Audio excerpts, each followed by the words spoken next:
Afrikaans.com, jou tuiste vir alles oor Afrikaans. En hij kies jou aan, ik voel of je hart opbrengt. En hij is mijn belong, en hij is mijn belong. En hij is mijn belong, waarvan die onveld afkomt. Pak ek 'n traantjie weg. Daar is talent daar buite. Ongelukkig jou, en dit is 'n eeueoue storie van mense, die finansiële instansies kry 'n ding in die hande en wat niks met kuns te doen het nie, maar daar is baie kunstige, talentvolle kunstenaars daar buite en jong mense veral. Daar is hoop. Die hoop kwyn net so 'n bietjie nou en dan, maar goeie musiek sal altyd daar wees, solank mense op regte instrumente speel wat dit hout gemaak is. Gaan daar goeie musiek wees. Alles is nie disco en rap nie, of hip-hop nie. En ek nog nie rap of hip-hop nie. Dit het sy eie waarde, veral die woordkuns daaraan verbonde. Maar jou doef ding, waar die woorde baby en sokkie en dit net afgewissel word, hang af of dit voor in die eerste lyn is of aan die einde van die eerste lyn is. Daai aspek gaan ook altyd saam met ons wees, die kuns, die kitsmusiek aspek. Dis nou maar hoe dit is. I see the rain that you can do.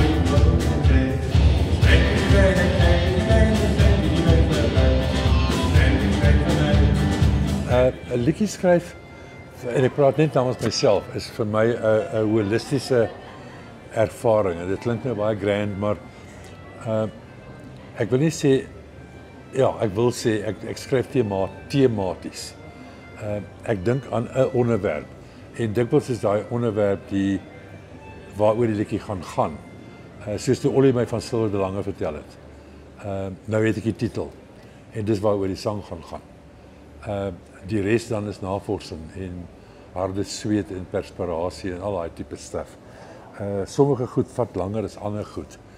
Pampoene op die dak het ek in 1990 geskryf, maar hy het nie 'n chorus gehad nie, 'n koorgedeelte nie. En toe in 2002, toe sit ek by Tom's Trading Store op die Hedop Rivierpad en my koffie en drink en toe opkyk, toe sien ek daar's Pampoene op die dak. En daai oomblik het ek geweet daai sang kry sy missing chorus.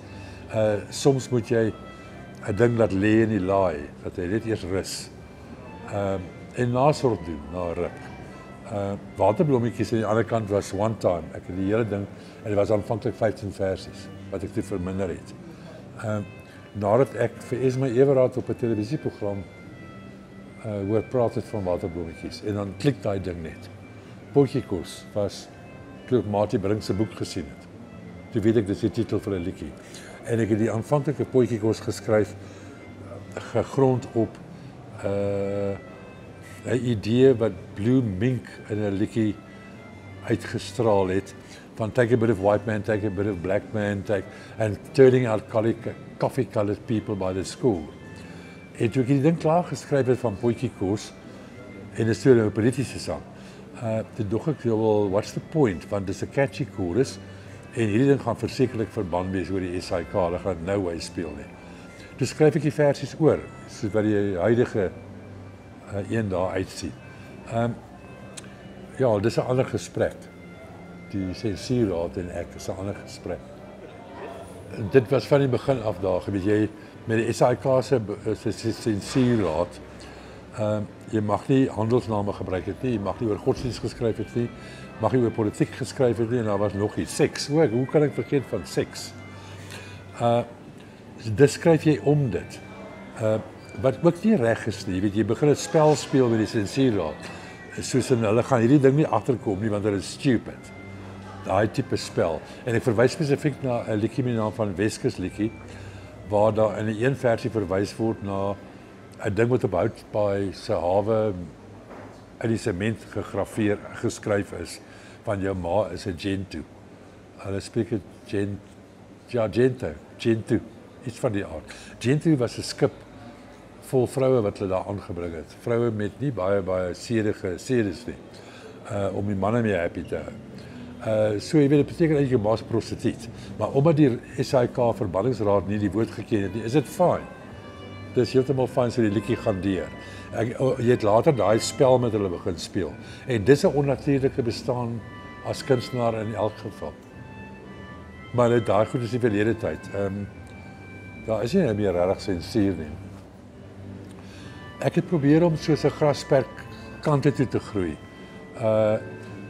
Ek wou nie regtig waar die copy-paste ding doen van jy weet hierdie het nou gewerk, so kom ons doen nog 'n klomp ander wat soos hierdie ene is. Dit gaan ook werk nie. Dit sou nie gewerk het nie. Ek het geweldig baie style en musikale genres nie net nagevors nie, maar uitprobeer. Ek wil nou nie sê te veel om te noem nie, want dis 'n kliseë. Ek het regtig in my loopbaan probeer om alles te doen wat binne my vermoë is. Wat ook maar 'n beperkte ding is van daar tot daar. Niemand is weer 360 grade kring nie. So jy deur fases gegaan van roots musiek, bietjie geëksperimenteer met rock soos Blommetjie en veral die tweede plaat. Die derde plaat Liedjieboer was baie introvertief geskryf uit my eie persoonlike waarnemingsvermoëns. Die vierde plaat Yours Truly was meer weer gemik op die algemene publiek daar buite. Die 5de een tussen twee rooi mure was geweldig introspektief. Daai twee rooi mure het bloed en goed voorgestel, nie letterlike bloed nie, maar jou innerlike katarsis waardeur jy gaan. Ensovoorts, tot en met Danser.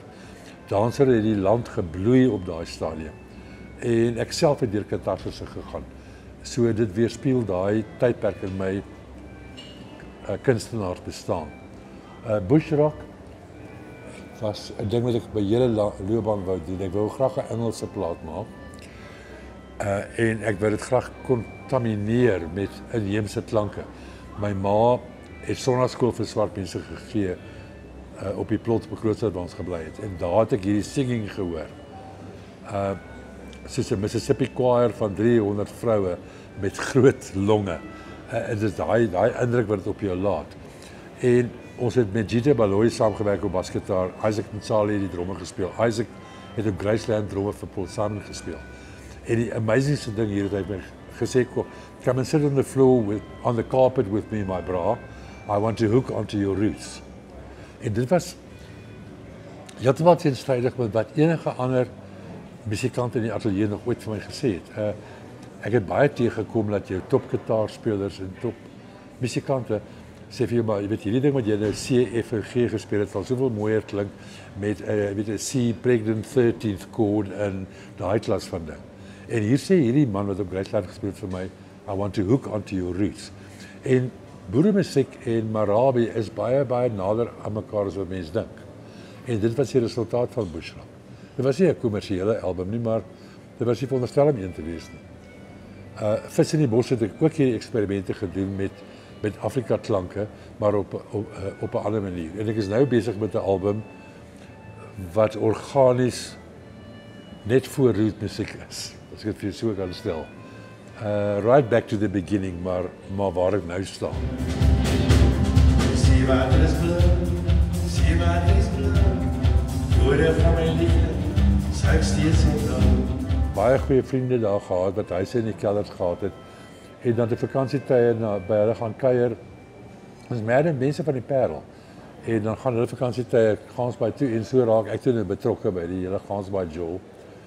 En dis toe die aanval op die plaas gebeur, wat nou seker 8 jaar terug was, 9 jaar dalk, het ek besluit, this is it. En afgegaan Kaap, toe ek het vir 'n jaar in Stellenbosch gebly, en toe het my 'n plek op die hawe gekry in Gansbaai.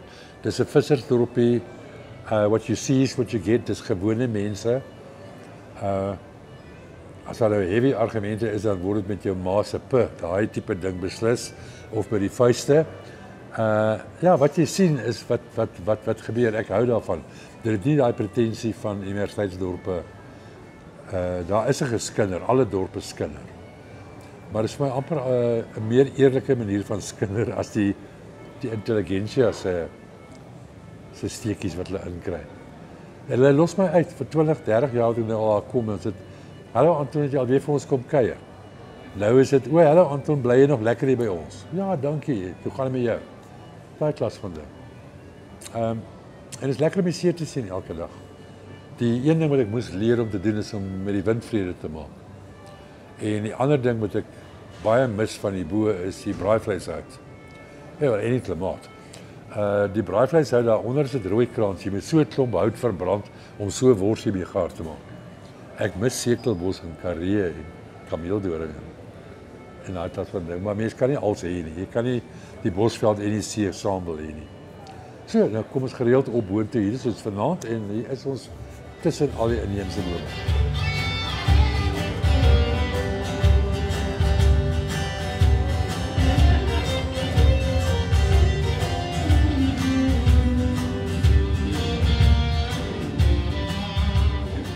Nee, dis goeie. Iemand nou die aand by die Stellenbosch toe hulle nou die musiekargief van my staf vir die pers die aand gemaak het. Toe sê Skalk van der Merwe, hy het vir Boet Pretorius gevra, maar destyds hoekom het hulle al die vertalings en die goed gedoen deur die Europese treffers. Toe sê Boet Pretorius vir hom, maar Anton kon nie vir almal alles skryf nie. Dit was Boet. Maar Boet is 'n wonderful ou. Hy het lanksaam met L.B. Venter gewerk, voor Decibel se tyd. Groot gees. Groot pelle geweest met Ollie Viljoen. Ollie en ek was so. Ollie het my vertel van Silver de Lange en vele ander stories.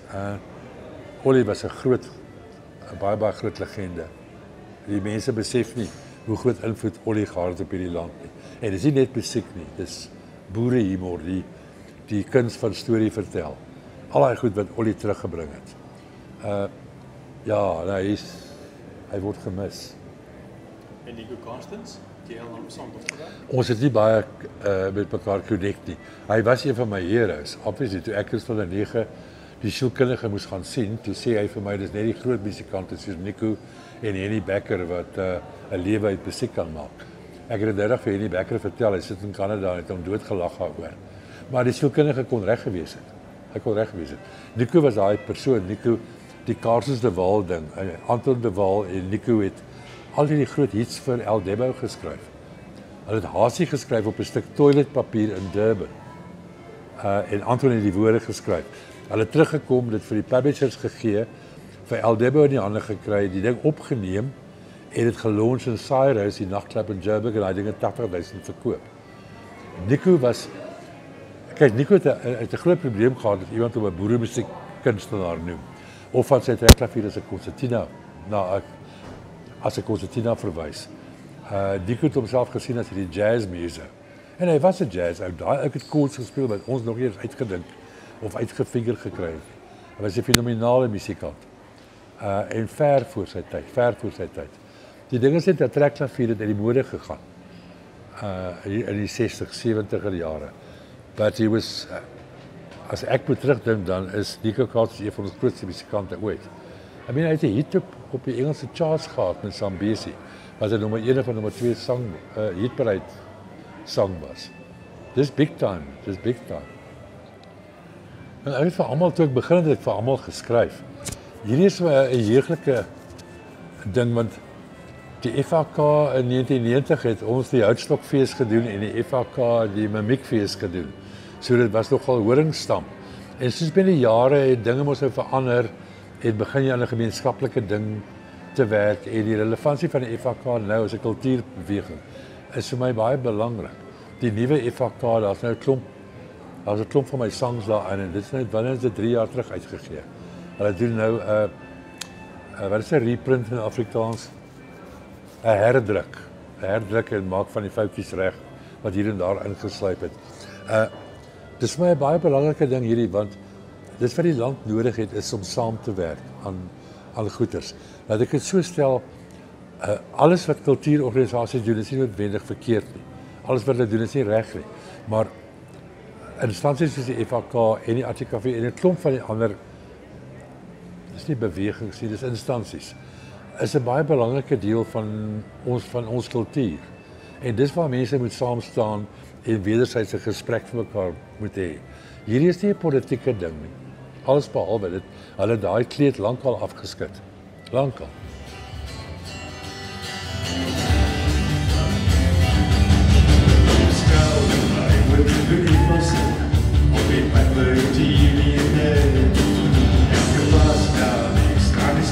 Die